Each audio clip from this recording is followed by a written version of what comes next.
critical legal studies ini kan menempatkan diri sebagai satu kalangan yang memang mengkritisi hal-hal yang sifatnya untuk perbaikan. Nah, masihkah kita boleh takut, Pak, dalam mengutarakan pendapat kita terkait dengan produk-produk hukum pemerintah dengan banyaknya contoh-contoh kasus tersebut, Pak? Baik, Dr. Tina, sebenarnya kita terutama para ahli hukum tidak boleh punya rasa takut. Oke. Karena apa? Untuk menegakkan kebenaran.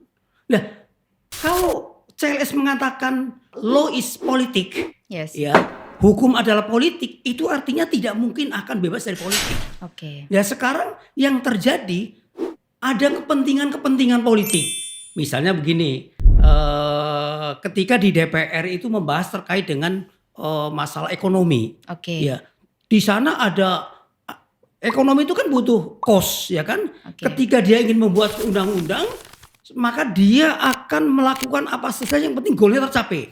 Oke. Tapi ingat bahwa kita ini punya masyarakat yang strata bawah. Oke. Strata bawah ini hanya bisa menerima apabila ada pihak-pihak yang punya kekuasaan atau punya kekuatan untuk menyampaikan itu. Tetapi kalau tidak, maka masyarakat yang bawah pada akhirnya menjadi korban dan tidak akan bisa menerima apa-apa. Kalau seandainya produk hukum itu yang membuat orang-orang yang mengembangkan bisnis, maka pasti hukum itu akan berpihak kepada orang yang punya kapital, yang punya kekuatan. Maka orang-orang awam akan menerima apanya saja itu.